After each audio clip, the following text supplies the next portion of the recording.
Yang pertama, kami sangat kecewa hasil mediasi hari ini.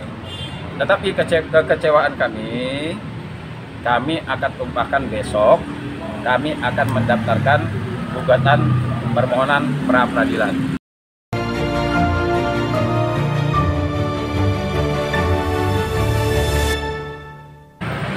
Agenda hari ini sebenarnya sangat kecewa ya.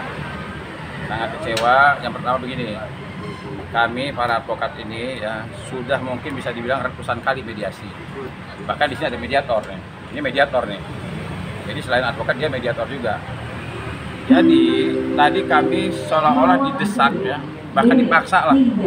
Nah, kenapa saya bilang dipaksa? Karena saya sudah menyampaikan, saya bilang, Pak, pada mediator, ya, boleh nggak saya menyampaikan secara lisan saja? Dan pada umumnya sama seperti bisa secara lisan, dan pada umumnya kita melakukan seperti itu. Ya memang ada diminta, tapi tidak harus diwajibkan. Nah, jadi mediasi itu boleh melalui lisan untuk mempersingkat waktu. Nah, seharusnya mediator tahu dong perkara ini menyangkut dengan 8 terpidana. Ya, harusnya bagaimana ya, pengadilan itu kan ada azasnya ya, sederhana, cepat, dan ringan biaya. Nah, harusnya azas itu dipergunakan dong, sederhana, cepat, dan ringan biaya. Ini cepat yang nggak ada, kalau lama-lama juga biaya juga nggak jadi ringan ya. Nah, jadi yang pertama, kami sangat kecewa hasil mediasi hari ini. Tetapi kekecewaan kami akan tumpahkan besok. Kami akan mendaftarkan gugatan permohonan pra peradilan. Jadi kami akan menggugat kembali, tapi dengan hal yang berbeda, pra peradilan, agar cepat ya, kan hitungannya cepat ya. Begitu daftar, 3 hari kemudian ketua pengadilan mengeluarkan penetapan menunjuk hakim tunggal, kemudian menetapkan hari sidang, dan 7 hari wajib putus. Nah, ini kekecewaan kami, tapi alhamdulillah juga sih. Jadi kalau kata Rocky Gerung itu, ketika kita kecewa, otak harus berpikir.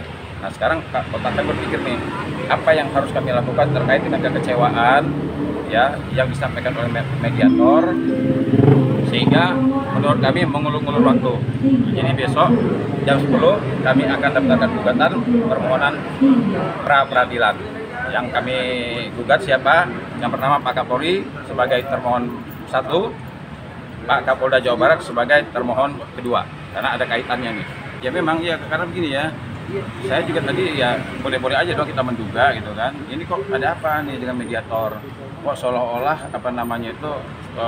harus memaksa, harus tertulis minggu depan. Nanti dia tadi langsung katakan mediator, nanti dari pihak tergugat silakan jawab lagi, tertulis lagi. Berarti kan menunggu waktu 30 hari. Lama. Nah, sedangkan jangan-jangan ini biarlah sidang ini sampai 30 hari. Tapi pra peradilan tidak sampai 30 hari nanti. Nah, jadi bolehlah kami kecewa apa, tapi semangat tidak boleh kendor, dan besok kami pastikan kami daftar gugatan permohonan pra peradilan. Nggak apa-apa, tenang aja. Masih banyak jalan menuju Roma. Teramat sangat yakin ya. Kenapa teramat sangat yakin? Gampang aja ya. Kalau orang mengatakan bahwa kami ini cari-cari atau pansos dan sebagainya, oh ngeri bos. Yang kami hadapi ini adalah Kapolri ya. Di Mabes Polri itu orang-orang pintar, ada dokter, banyak orang-orang hukum. Kalau kami tidak memiliki dalil yang cukup kuat ya, kami pasti akan dipermalukan baik di luar maupun di dalam persidangan. Tapi dan kami sudah mengkaji, kami sudah menganalisa tadi. Bahkan tadi sempat kami praktekkan. Anggap kalian ini sebagai pengacaranya Kapolri, saya sebagai penggugat, apa yang kalian jawab? Dan ternyata mereka juga kehabisan akal juga untuk menjawab. Nah, kami pengen menguji mungkin ya, dari pihak Mabes Polri kan banyak yang hebat-hebat juga, banyak yang pintar-pintar juga. Nah, jadi nanti kami menguji, kami hanya ingin mempertanyakan kepada pihak kepolisian. Kami minta bukti bahwa ke-6 handphone yang disita oleh Polda Jawa Barat, tolong dibuktikan apa kaitannya dengan kejahatan yang dilakukan dengan 8 terpidana. Oke Bang, satu pertanyaan. Mungkin ada pesan khusus buat Pak Kapolri ataupun Polda Jawa Barat, Bang? Pesan khusus? Ya, nah, pesan khusus sampaikan. Terkait dengan seluruh perkara yang muncul sekarang nih ya, saya memiliki pendapat begini. jika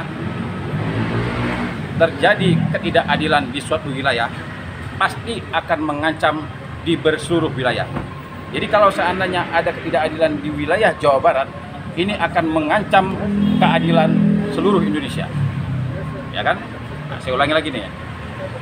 Kalau ya ketidakadilan muncul di satu wilayah Indonesia, pasti akan mengancam keadilan di seluruh Indonesia. Karena ketidakadilan muncul nih. Berawal dari ketidakadilan muncul di Jawa Barat, ya. Ini kan ketidakadilan nih, muncul di Jawa Barat.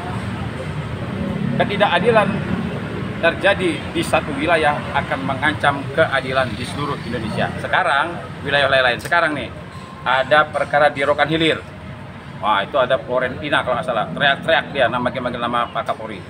Ada perkara di Soreang yang kami tangani sekarang nih. Nah, ini advokat utamanya. Jadi di Soreang ini ada 4 terpidana dugaan sangat kuat sekali salah tangkap juga. Ya, bahkan ada anak pemain sepak bola di situ, Salman Al-Farisi. Nah, inilah muncul di Soreang, muncul di Rokan Hilir, muncul di Lampung, muncul lagi nih di Bekasi nih sekarang nih. Di Bekasi Pak Alek Tapariko yang sidang sempat telanjang bulat.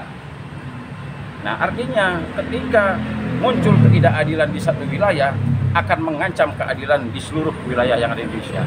Nah, sekarang kalau ditanya apa pesan saya terhadap Pak Kapolri dan Kapolda Jawa Barat, ya, terkait dengan perkara-perkara hukum yang muncul ke permukaan, ya, yang ada di Indonesia ini, masyarakat terbagi menjadi 2. Ada di kelompok kanan, orang-orang yang berjuang sekuat tenaga, ya, sekuat tenaga agar kebenaran terungkap. Tapi di sebelah kiri juga ada kelompok yang berusaha juga berjuang sekuat tenaga untuk menyembunyikan kebenaran. Nah, pesan saya dan harapan saya, Pak Kapolri dan Pak Kapolda dan seluruh Kapolda-Kapolda yang ada di Indonesia ini, mereka kami doakan berada di sebelah kanan, bergabung dengan orang-orang, ya, kelompok orang-orang yang berjuang, berusaha sekuat tenaga, menggunakan hartanya, menggunakan ilmunya, menggunakan jabatannya, menjadi orang-orang yang berjuang untuk mengungkapkan kebenaran. Nah, ini pesan saya kepada Pak Kapolda Jawa Barat, pesan saya kepada Pak Kapolri, ya, jangan sampai mereka berada di kelompok sebelah kiri, orang-orang yang menyembunyikan kebenaran.